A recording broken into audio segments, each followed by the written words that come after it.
Hello everyone, welcome back to Agricultural Sciences. This is Alok Dwivedi.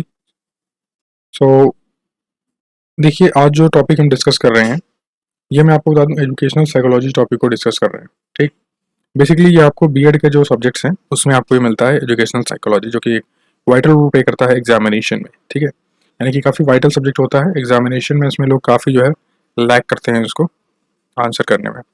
तो इसी चीज़ को overcome करने के लिए ये लेक्चर्स आपको डिलीवर किए जाएंगे बीएड के इस सब्जेक्ट्स के। और भी काफ़ी जो इंपॉर्टेंट टॉपिक्स होंगे जिससे क्वेश्चंस पूछे जाते हैं बीएड एग्जामिनेशन में, और आपके कॉम्पिटिटिव एग्जाम्स में भी इनसे क्वेश्चंस पुटअप होते हैं। तो ये सारी चीज़ें यहाँ पर कवर की जाएंगी और आपका जो एग्रीकल्चर क्लासेस है वो भी कंटिन्यू की जाएंगी। थोड़ा सा गैप हो जाता है फिलहाल, इस बीच कुछ ज़्यादा ही गैप हो रहा है, तो ट्राई करेंगे रिड्यूस करने का उस गैप को। तो चलिए अब बिना वक्त गवाए आगे डिस्कस करते हैं हम ये साइकोलॉजिकल वेलबींग के बारे में। देखिए जो साइकोलॉजिकल वेलबींग है, बेसिकली अगर आप इसको हिंदी में समझने की कोशिश करें तो ये आपका होता है मानसिक स्वास्थ्य। क्या होता है? मानसिक स्वास्थ्य। ठीक, बेसिकली अब देखिए कुछ ऐसे टर्म्स हैं जो कि आपको सिमिलर दिखते हैं बट वो होते सिमिलर नहीं है। ठीक, बेसिकली इन सभी का डिफरेंस अलग अलग होता है, बट अगर आप इनको आउटलाइन यानी कहें कि आउटलाइन में देखोगे आप या ओवरव्यू करके देखोगे, मोटे मोटे जैसे कहा जाता है कि मोटा मोटा एक आइडिया ले लीजिए क्या होता है, तो उस तरीके देखोगे तो आपको ये बिल्कुल सेम दिखेंगे आपको। ठीक, जैसे साइकोलॉजिकल वेलबींग आपको मैंने बताया, मानसिक स्वास्थ्य जैसे कि एक ही, जैसे कि बच्चा एक जान जाता है कि साइकोलॉजिकल वेलबींग का मतलब क्या होता है, तो मानसिक स्वास्थ्य होता है। बेसिकली है काफ़ी डीप चीज़ है, इसको समझना डेप्थ में जब आप समझेंगे तो आप समझ पाएंगे साइकोलॉजिकल वेलबींग बेसिकली क्या क्या फैक्टर्स है जिनको कंप्राइज करता है अपने अंदर। ठीक, सेकंड जो आपका टॉपिक है दैट इज सब्जेक्टिव वेलबींग, यानी कि सब्जेक्टिव वेलबींग क्या होता है, ये भी लमसम एक ही जैसा है। ये सारे टर्म्स ऐसे हैं जो आपको देखेंगे अपीयर्स सिमिलर। ये आपको कैसे दिखते हैं? ये आपको सिमिलर समझ में आएंगे। ठीक, quality of life, satisfaction in life, happiness, mental health, तो ये सारी चीज़ें क्या है आपको देखने में सेम लगती हैं बट एक्चुअल में ये सभी डिफरेंट है। ठीक, नेक्स्ट अब इनके बारे में हम स्लोली स्लोली ग्रेजुअल प्रोसेस में आगे सारी चीज़ों को हम डिस्कस कर लेंगे और आपको क्लियर हो जाएगा कॉन्सेप्ट बेसिकली कि होता क्या है। देखिए जो अब हम डिस्कस करने वाले हैं ये आपका जनरल वेलबींग। ये जनरल वेलबींग बेसिकली क्या होता है, यानी कि सामान्य जो आपका स्वास्थ्य है ये क्या होता है। देखिए थॉरली हम पढ़ते हुए चलेंगे और थॉरली हर चीज़ को समझेंगे एक माइन्यूट वे में, जिससे कि आपको थोड़ा सा भी कहीं भी डाउट ना हो, हर चीज़ आप आसानी से समझें। इसलिए ज़रूरी है कि थॉरल तरीके से आपको पढ़ाया जाए। देखिए जनरल वेलबींग का मतलब क्या होता है, मेरे साथ साथ आप समझते चलिए, आप भी इजीली वे में समझ जाएंगे। देखिए it means subjective feeling of contentment, यानी जैसे आप बोलते हो संतोष। ठीक, कंटेंटमेंट मतलब क्या होता है? संतोष होता है। देखिए मैं हिंदी में चाहता तो लिख देता बट हिंदी में नहीं लिखा मैंने, क्योंकि एक फ्लो में चलते जाइए, हिंदी आता है तो थोड़ा सा माइंड में डाइवर्जन होता है ना। फिर देखिए वही बात है कि लोगों को अगर उंगली पकड़ाइए तो सोचते हैं कि सर में बैठने की कोशिश करता है। तो अगर यहाँ पे हिंदी ले आया जाएगा, अगर हिंदी वर्ड लिख जाएगा तो क्या होगा, लोग कहेंगे कि इसको पूरा हिंदी में कन्वर्ट कर दीजिए। हिंदी में देखिए कन्वर्ट करना वो अलग बात हो जाएगी, लेकिन इंग्लिश में अगर आप चीज़ें समझें, क्योंकि आगे फर्दर जो आपके लाइफ में आने वाली चीज़ें हैं सारी इंग्लिश में होंगी। हिंदी का जो यूँ कहें कि जो स्पेस है वो धीरे धीरे क्या हो रहा है, कम होता जा रहा है, क्योंकि आगे जितनी भी चीज़ें हैं ऑफिशियल अगर तरीके से भी देखें तो सारी सारी चीज़ें जो है इंग्लिश में ही। फर्दर अगर आप कोई स्टडी करते हैं तब भी आपको इंग्लिश में ही पढ़ना पड़ेगा, हिंदी का ऑप्शन नहीं होता है। काफ़ी बुक्स हैं जो आपको हिंदी में नहीं मिलती है, सिर्फ इंग्लिश में मिलती है। ठीक, देखिए it mean subjective feeling of contentment, यानी कि सब्जेक्टिव फीलिंग किसका? कंटेंटमेंट का। यानी कंटेंटमेंट का अगर आप सब्जेक्टिव फीलिंग की बात करोगे तो आप जनरल वेलबींग की बात कर रहे होगे। जैसे कि हैप्पीनेस की बात करोगे, सेटिस्फेक्शन की बात करोगे। ठीक है, happiness satisfaction with life experience, यानी सेटिस्फेक्शन के अलग हो गया एक, सेटिस्फेक्शन विद लाइफ एक्सपीरियंसेस अलग हो गया। सेंस ऑफ अचीवमेंट, क्या अचीव किया आपने। यूटिलिटी, क्या यूज है आपका, कहाँ कहाँ आप यूज हो पा रहे हो। बिलोंगिंगनेस, नो डिस्ट्रेस, डिससेटिस्फेक्शन और वरी एक्सेट्रा। तो ये सारी चीजें कंप्राइजेस करते हैं आपकी जनरल वेलबींग के जो है आपके अंदर। ठीक, जनरल वेलबींग का जो कॉन्सेप्ट है यानी कि जो टॉपिक है इसके अंदर ये सारी चीज़ें आ जाती हैं। यानी अगर इन सब चीज़ों को आप यहाँ पर डिस्क्राइब कर देते हो अंडर जनरल वेलबींग तो आप जनरल वेलबींग को डिफाइन कर ले गए। ठीक है, क्या क्या एक बार फिर से देख लीजिए। कंटेंटमेंट, ठीक, feeling of contentment, happiness, satisfaction, satisfaction with life experiences, sense of achievement, utility, belongingness, distress and dissatisfaction और वरी। ये सारी चीज़ें आपकी आती हैं जनरल वेलबींग के अंदर। अब दो चीज़ें मुझे आपको यहाँ पे समझाना है जो कि काफ़ी कॉमन है और काफ़ी लोग यहाँ पर जो है गलती भी करते हैं। ठीक है, पहली चीज जो आपका कंटेंटमेंट है, क्या है कंटेंटमेंट। इसमें देखता हूँ मैं एक बार हाईलाइटर ले लेता हूँ, जैसे कि आपको जहाँ पे मैं बता रहा हूँ आपको वो आप मिस आउट ना करें। पेन में क्या होता है कि वो सही से दिखता नहीं है, या तो फिर मैं मार्कर ले लूँ, लेकिन मार्कर मोटा चलेगा तो वो थोड़ा सा दिक्कत देगा। ठीक है, देखिए कंटेंटमेंट क्या मतलब क्या होता है और सेटिस्फेक्शन में डिफरेंस क्या होता है। देखिए कंटेंटमेंट के आगे मैंने लिखा हुआ है संतोष, तो अगर कंटेंटमेंट संतोष है तो सेटिस्फेक्शन क्या है, फिर दो चीज़ें लिखने की जरूरत क्या पड़ी। इन दोनों का देखिए डिफरेंस अलग होता है। जो एक आम आदमी होगा वो आपको कहेगा कि ये दोनों सेम है, लेकिन जो इनको डीपरली वे में जानता है वो कहाँ किस वर्ड को यूज़ करना है वो आपको नहीं पता होगा। जो जनरल पर्सन होगा वो आपको क्या करेगा, कंटेंटमेंट और सेटिस्फेक्शन को सेम समझेगा। लेकिन जो बंदा इसको डीप में समझ गया वो इसको क्राइटेरिया के हिसाब से सर्कमस्टेंसेस को देख के वर्ड का यूज यानी वर्ड ऑफ चॉइस जो होती है वो होती है उस बेहतर इंसान को जो चीज़ें समझता है, हर वर्ड का मतलब समझता है। ठीक, क्योंकि सिचुएशन के अकॉर्डिंग जो वर्ड्स के जो मीनिंग्स होते हैं वो चेंज हो जाते हैं। जैसे देखिए कंटेंटमेंट क्या कहता है, अगर man says I am already peaceful that is the reason I am working. देखिए कंटेंटमेंट में क्या होता है कि इंसान जो होता है वो पहले से पीसफुल होता है, यानी उसको पहले से संतोष होता है, इसीलिए वो काम कर रहा होता है। ठीक, यानी एक ऐसी सिचुएशन जहाँ पे एक इंसान पहले से संतुष्ट है और वो तभी काम कर रहा है। ठीक है, संतुष्ट है वो इसी वजह से काम कर रहा है। लेकिन सेटिस्फेक्शन में क्या क्राइटेरिया होता है, I am working so that I make it peace, यानी कि ये इस वजह से काम कर रहा है कि ये संतुष्ट हो जाए। अब समझ में आया आपको कंटेंटमेंट मतलब क्या है? कंटेंटमेंट मतलब कि उसको वो संतुष्ट आदमी है, अब वो ये काम कर रहा है इसीलिए क्योंकि वो संतुष्ट है। लेकिन डिससेटिस्फेक्शन में क्या है कि आप संतुष्ट होने के लिए ऐसा काम कर रहे हो। समझ गए आप?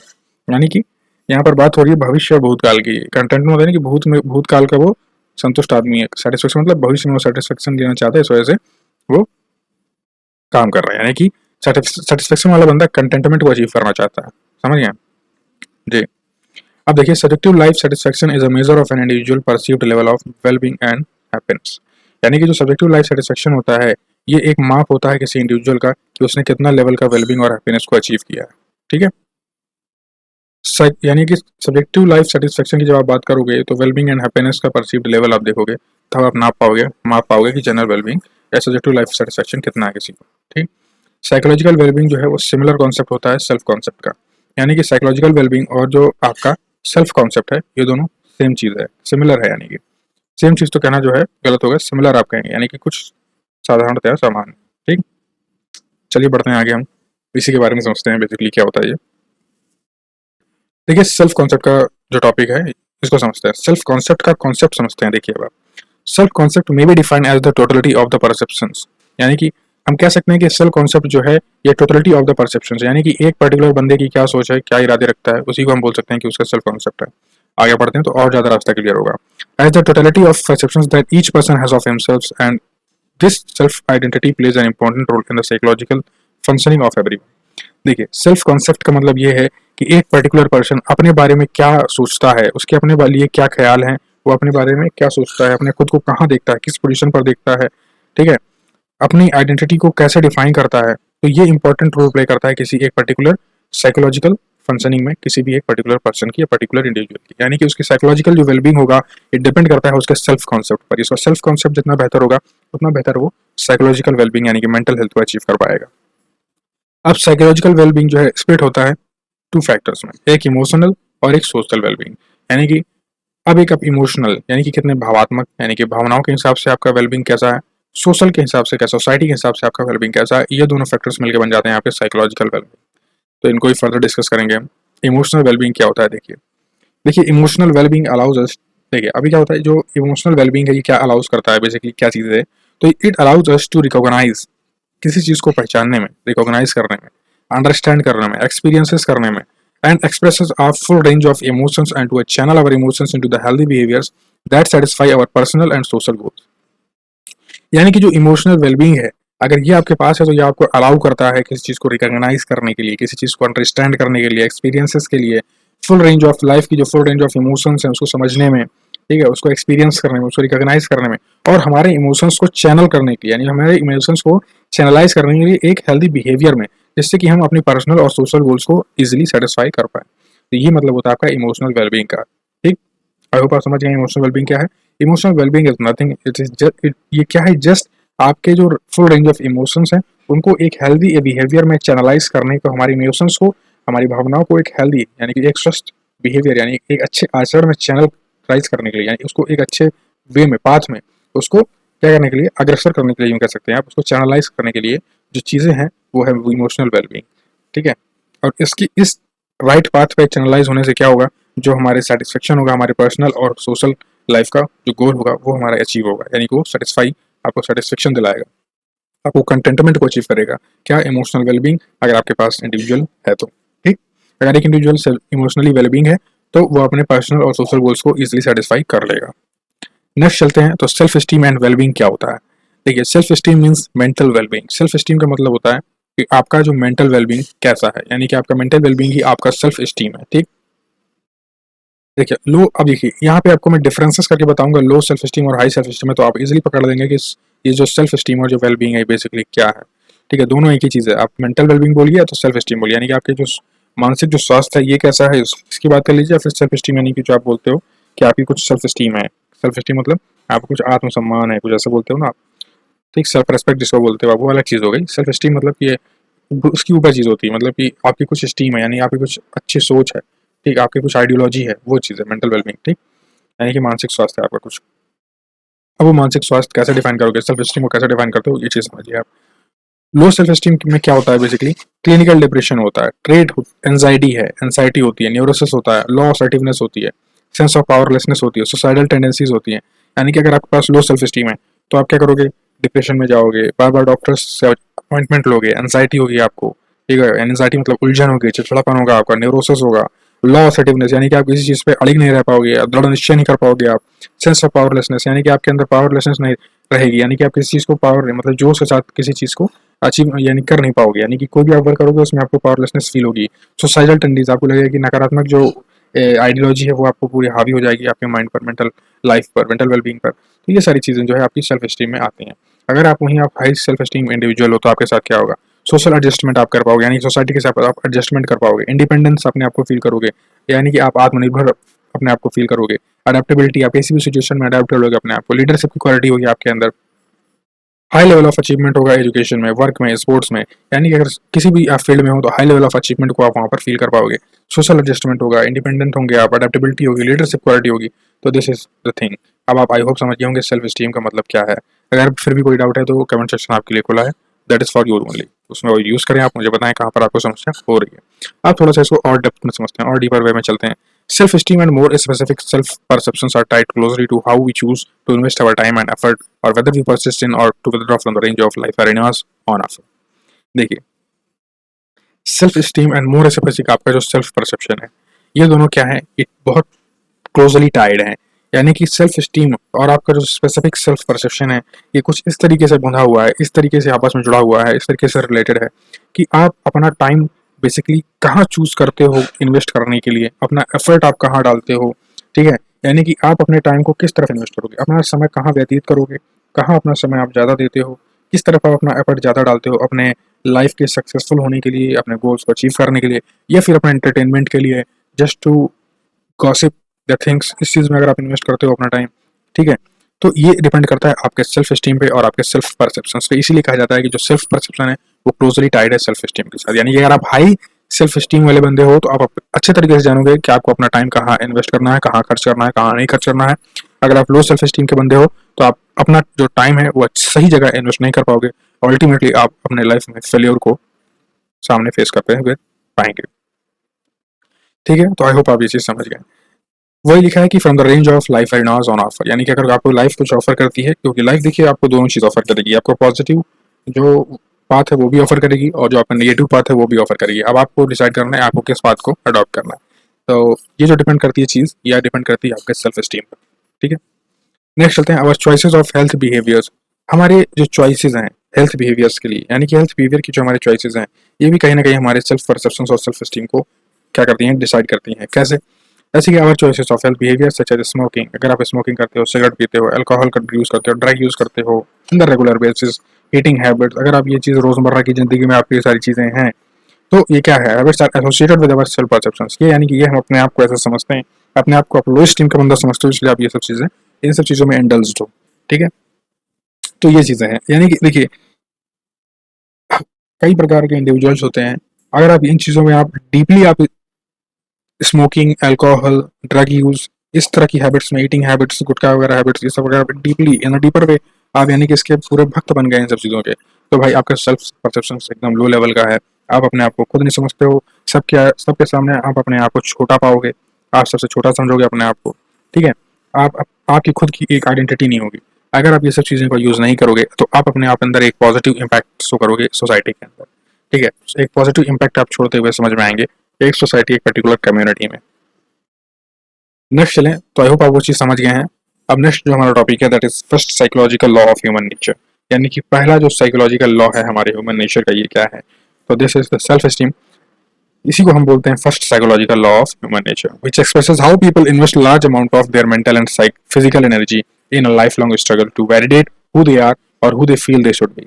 यानी कि सेल्फ एस्टीम का मतलब है कि पीपल अपना जो एनर्जी है, ठीक है, वो large amount of their mental and physical energy, यानी कि मेंटल और जो फिजिकल एनर्जी है लार्ज अमाउंट में वो किस ओर इन्वेस्ट करते हैं, कहाँ पर इन्वेस्ट करते हैं इन अ लाइफ लॉन्ग स्ट्रगल, यानी कि पूरे जीवन में किस लिए इन्वेस्ट करते हैं, जस्ट टू वैलिडेट वो कौन है, वो क्या फील करते हैं और वो क्या बनना चाहते हैं, इसलिए।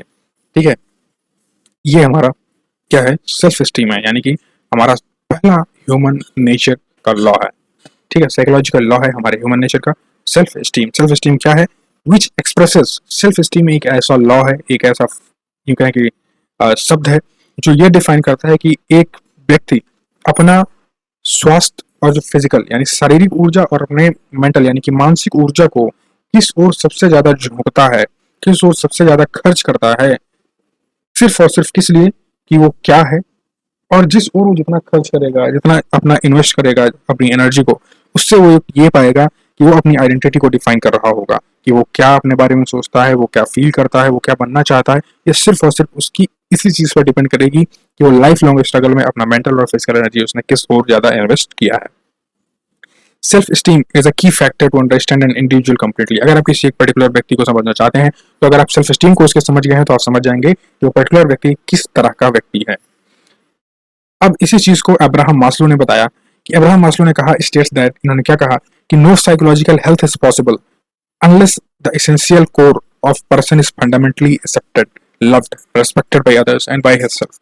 ये कह रहे हैं, अब्राहम मास्लो कह रहे हैं कि किसी की साइकोलॉजिकल हेल्थ पॉसिबल नहीं है जब तक कोई भी इंसान मूलभूत तरीके से अपने अंदर की जो आवाज है यानी कि जो एसेंशियल कोर है उसको जब तक वो एक्सेप्ट नहीं करता कि वो लव्ड यानी कि फंडामेंटली एक्सेप्टेड हो, लव्ड अपने आप को, अपनी इंडिविजुअल को यानी खुद को, यानी कि खुद को अपने आप को प्यार करता हो, रिस्पेक्टेड बाय अदर्स, दूसरों से उसको सम्मान मिलता हो, अपनी नजर में उसके लिए खुद के लिए सम्मान हो, और बाय हिमसेल्फ, और खुद को भी प्यार करता हो, खुद के लिए भी इज्जत हो, दूसरों से भी मिले, सोसाइटी से भी मिले, कम्युनिटी से भी मिले, तो फिर क्या होता है, ये जो इसेंशियल कोर है, यही essential core of person is fundamentally accepted, तब किसी एक बंदे के अंदर साइकोलॉजिकल हेल्थ का जो है वो बीज अंकुरित होता है, यानी कि वो सीड क्या होता है, प्रोपगेट करता है, आगे बढ़ता है। ठीक है, प्रोपोगेशन होता है उसमें। आगे बढ़े तो self esteem allows people to face life with more confidence. अगर किसी एक पर्टिकुलर इंडिविजुअल के पास सेल्फ स्टीम है तो वो क्या करेगी, एक पर्टिकुलर पर्सन को अलाउ करेगी, यानी कि उसको अलाउ करेगी, उसके अंदर एनर्जी पुश करेगी कि वो कैसे किसी लाइफ को फेस करेगा कॉन्फिडेंस के साथ, बेनोवलेंस के साथ, ऑप्टिमिज्म के साथ, एंड दस easily reach there goal and self actualise, अपने आप को खुद सेल्फ एक्चुअलाइज करेगा, खुद को आकेगा, और अपने गोल्स को किस तरीके से वो अचीव करता है, that all depends on the self esteem. It allows one self to be more ambitious, ये अलाउ करता है सेल्फ स्टीम कि एक व्यक्ति कितना महत्वाकांक्षी हो सकता है, but not with respect to positions or success, but with respect to what one can experience emotionally, creatively and spiritually. सिर्फ और सिर्फ इसलिए नहीं, वो वन सेल्फ में अपने आप को फील करेगा कि मैं कितना एम्बिशियस हूँ, सिर्फ इस पर्पस के लिए नहीं कि वो अपने आप को सक्सेसफुल देखना चाहता है, यानी कि ये सोच से नहीं, विद ये चीज नहीं कि to the position or success, not with the respect to position और or success, but with respect to what one can experience. देखिए, अगर किसी बंदे के अंदर सेल्फ स्टीम है, ठीक है, तो ये क्या करता है, एक पर्टिकुलर पर्सन को, वन सेल्फ को मोर एम्बिशियस बनाता है। इस वजह से एम्बिशियस नहीं बनाता है कि वो अपने जीवन में सफलता पाना चाहता है या फिर रिस्पेक्ट पाना चाहता है सोसाइटी में, बस इस वजह से एम्बिशियस बनता है कि with respect to what one can experience emotionally, creatively, यानी कि इमोशनली क्या एक्सपीरियंस कर सकता है क्रिएटिवली, और स्पिरिचुअली कितना एक्सपीरियंस कर सकता है चीज़ों को क्रिएटिवली, वो चीज़ जो है यहाँ पर कि उसको एम्बिशियस बनाएगी ज़्यादा। यानी कि ये जो ग्रेडीनेस वाली चीज़ें हैं, यानी कि वो जो चीज़ है आपकी कि हमें सफलता होना, हमें गोल को पाना है, दैट इज अनदर थिंग। वो एम्बिशियस, वो एक ये कह सकते हैं कि लाइफ का एक छोटा सा पार्ट है जहाँ आपको अचीवमेंट फील होगा कि चलो ठीक है, वो लाइफ का एक अचीवमेंट हो गया, ठीक है, एक्सपीरियंसेस ऑफ लाइफ के अंदर आ गया। लेकिन आप यहाँ एक लार्जर व्यू में जब आप बात करते हो तो आपके अंदर जब सेल्फ स्टीम होता है तो आप ये चीज़ नहीं देखते हो कि मुझे सक्सेस सिर्फ इस पर्टिकुलर पॉइंट ऑफ सक्सेस को, इस पर्टिकुलर पॉइंट ऑफ जॉब को मिलने के बाद ही आपको सक्सेस मिला है, बल्कि आप इमोशनली अपने आप को फिट करते हो कि किसी भी सिचुएशन में, किसी भी सोसाइटी में, जब आप अपने आप को इमोशनली क्रिएटिवली बना लेते हो, यानी इमोशनल क्रिएटिव जो आप हो जाते हो, अपने आप को हर भावनाओं में, हर तरह के सिचुएशन में जब अपने आप को हैंडल कर लेते हो, और स्पिरिचुअली जब आप हो जाते हो, स्पिरिचुअली फिट हो जाते हो, तब आप कहा जाता है कि आप मोर एम्बिशियस पर्सन। ठीक है, self esteem allows to be convinced they deserve happiness, यानी कि सेल्फ स्टीम अलाउ करती है टू बी कन्विंस्ड रहते हैं आप, एंड जब आप कन्विंस्ड रहेंगे तो आप हैप्पीनेस को डिजर्व करेंगे। This is what I want to say at last. Self esteem में ये चीज आपको मिलती है। ठीक, आई होप आप समझ गए हैं ये चीज बहुत अच्छे तरीके से। अब देखिए, लोग कहते हैं सामने वाले बंदे की पर्सनालिटी बहुत अच्छी है, वो बंदा बहुत अच्छा है, उसकी personality, he is amazing personality, he has amazing personality. ठीक है, अब ये पर्सनालिटी बेसिकली है क्या? आप ये तो बताओ पहले, पर्सनालिटी है क्या? ये समझते हैं। देखिए पर्सनालिटी क्या है। It can be defined as the distinctive characteristic patterns of thought. देखिए, पर्सनालिटी का मतलब होता है कि किसी एक पर्टिकुलर इंडिविजुअल कितना, वो कोई एक पर्टिकुलर इंडिविजुअल यानी जिस सब पर्टिकुलर यानी कि खास व्यक्तित्व। ठीक है, यानी एक जब आप एक पर्टिकुलर व्यक्ति की बात करते हो, ठीक, कोई एक स्पेसिफिक कोई विशेष व्यक्ति की जब आप बात करते हो, वो कितना अलग है, कितना अलग है, उसके कैरेक्टरिस्टिक्स पैटर्न्स ऑफ थॉट यानी उसके विचारों के जो पैटर्न्स हैं, यानी पैटर्न ऑफ थॉट कितने कैरेक्टरिस्टिक्स हैं उसमें, यानी कितने अलग हैं, कितने उसमें फीचर्स पाए जा रहे हैं अच्छे। ठीक, इमोशंस क्या है उसका, बिहेवियर कैसा है उसका, वो डिफाइन करता है किसी किसी एक पर्टिकुलर इंडिविजुअल से। स्टाइल ऑफ इंटरेक्शन क्या है उसका, फिजिकली और सोशली इन्वायरमेंट में, दैट डिफाइंस द पर्सनैलिटी। समझ गए आप? एक बार मैं आपको फिर समझाता हूँ। देखिए, पर्सनैलिटी का मतलब होता है कि एक पर्टिकुलर पर्सन कितना डिस्टिंक्टिव, कितना अलग और कितना खास सोचता है, उसका पैटर्न ऑफ थॉट क्या है, यानी सोचने का जो पैटर्न है वो कैसा है, इमोशंस कैसे हैं उसके, बिहेवियर कैसा है उसका, एक उस पर्टिकुलर इंडिविजुअल का, उस पर्टिकुलर व्यक्ति का दूसरों के साथ मिलने का जो इंटरेक्शन, यानी इंटरेक्शन मिलने किसी वजह से किसी के साथ मिलते हो तो उसे क्या बोलते हो, इंटरेक्शन बोलते हो। तो स्टाइल ऑफ इंटरेक्शन कैसा है, फिजिकली सामने से अपने शरीर का हाव भाव कैसा दिखाता है, वो कैसे मिलता है, सोशल यानी सोसाइटी से कैसे मिलता है। तो ये सब चीजें जो है आपका दिखाता है पर्सनालिटी। ये क्या शो करता है, पर्सनालिटी शो करता है। कैरेक्टरिस्टिक्स ऑफ पर्सनालिटी को अब हम समझते हैं कि पर्सनालिटी के जो लक्षण होते हैं, जो फीचर्स होते हैं, ये क्या होते हैं। यूनिक स्टाइल ऑफ लिविंग, जीवन जीने का एक अनोखा सा स्टाइल, ये पर्सनालिटी का कैरेक्टरिस्टिक है। एप्रिशिएशन, जैसे कि एप्रिशिएशन, आप किसी कोई अच्छा काम करता है उसको सामने वाला बंदा हमेशा अप्रिशिएट करता है, यानी कि जो एक अच्छी पर्सनालिटी होगी वो कभी किसी को नेगेटिव वे में नहीं लेके जाएगा। He will always appreciate the frontier, यानी कि वो अपने सामने वाले बंदे को हमेशा अप्रिशिएट करेगा। नीड्स कैसी हैं उसकी, कॉग्निशन प्रोसेस ड्राइव्स, यानी कॉग्निशन प्रोसेस का ड्राइव कैसा है उसका, ये सब character. Ways of responding conflicts को, यानी लड़ाई झगड़े को कैसे रिस्पॉन्ड करता है, उसकी प्रतिक्रिया क्या है अगर लड़ाई झगड़ा होता है तो। इंटीग्रेशन ऑफ ईगो, यानी कि उसका ईगो का इंटीग्रेशन क्या है, ईगो है उसके अंदर या नहीं है, super ego and thought process, ये थॉट प्रोसेस क्या है उसका। तो ये सब चीजें क्या है, कैरेक्टरिस्टिक ऑफ पर्सनैलिटीज। देखिए वही चीज है कि if you like your self concept, who you think you are, then you have a self esteem. अगर आप अपने आप खुद को अपने आप को पसंद करते हो, अपना सेल्फ कॉन्सेप्ट आप पसंद करते हो, आप जानते हो कि आप क्या चीज हो, आप कौन हो, तो फिर आपके पास सेल्फ एस्टीम। ठीक, अब हम समझते हैं सेल्फ कॉन्फिडेंस क्या होता है। तो आई होप ये लेक्चर आपको बोरिंग नहीं लग रहा है, आप चीजें समझ रहे हो, आप लाइफ का एक बहुत इंपॉर्टेंट टॉपिक समझ रहे हो, क्योंकि रोजमर्रा की जिंदगी में आप इसको डिस्कस करते हो, लेकिन बेसिकली आपको इस मतलब को नहीं समझाता है, सिर्फ एक शब्द में आप इनका मतलब समझते हो। यहाँ आपको डिटेल में बताया जा रहा है कि इसका मतलब क्या होता है, बेसिकली क्या फैक्टर्स आपके डिफाइन करते हैं इस पर्टिकुलर सेल्फ कॉन्सेप्ट को, सेल्फ एस्टीम को, सेल्फ कॉन्फिडेंस को, पर्सनैलिटी को, जिससे आप अपनी personality, self concept, self esteem को अच्छा बना सकते हो। ये चीज़ आपको यहाँ पर बताई जा रही है। तो आई होप आपको सेशन समझ में आ रहा है। देखिए सेल्फ कॉन्फिडेंस क्या होता है, it is the belief in your ability, यानी कि सेल्फ कॉन्फिडेंस का मतलब होता है कि अगर आप किसी टास्क को परफॉर्म कर रहे हो, किसी टास्क को कर रहे हो, तो आपको अपने अंदर कितना विश्वास है कि आप अपनी एबिलिटी, अपनी क्षमता से इस टास्क को कर ले जाओगे। ये होता है सेल्फ कॉन्फिडेंस। क्या, it is belief in your ability, यानी कि अपनी क्षमताओं पर विश्वास किसी एक पर्टिकुलर टास्क को करने के लिए, इसी को आप सेल्फ कॉन्फिडेंस बोलते हो। ठीक, it is not a judgement, ये जजमेंट नहीं होता है, ये क्या होता है, एबिलिटी होती है, बिलीफ होता है, खुद पर विश्वास होना कि हम ये चीज कर लेंगे, ये सेल्फ कॉन्फिडेंस कहता है, ये सेल्फ कॉन्फिडेंस कहा जाता है। It is suggested that unhappiness and lack of gratification be called as indices of psychological well-being। कह रहा है, ये सजेस्ट किया गया है कि जो अनहैप्पीनेस है, यानी कि जो व्यक्ति दुखी रहता है, खुश नहीं रहता है, लैक ऑफ ग्रेटिफिकेशन का जो फैक्टर है वो अगर लैक करेगा तो क्या होगा, ये साइकोलॉजिकल वेलबींग का एक इंडिसेस है, ये इंडिसेस कहलाता है साइकोलॉजिकल वेलबींग का।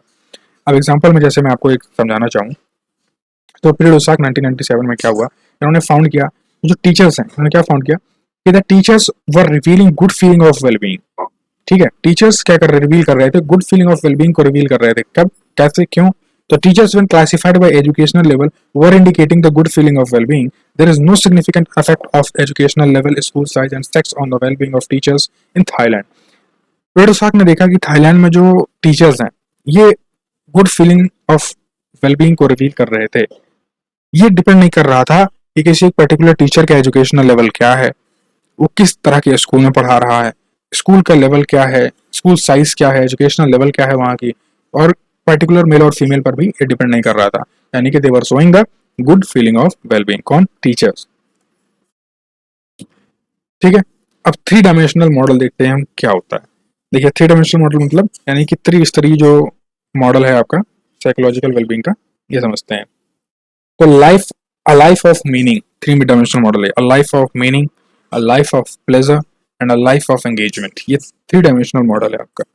Meaningful life and a life of engagement.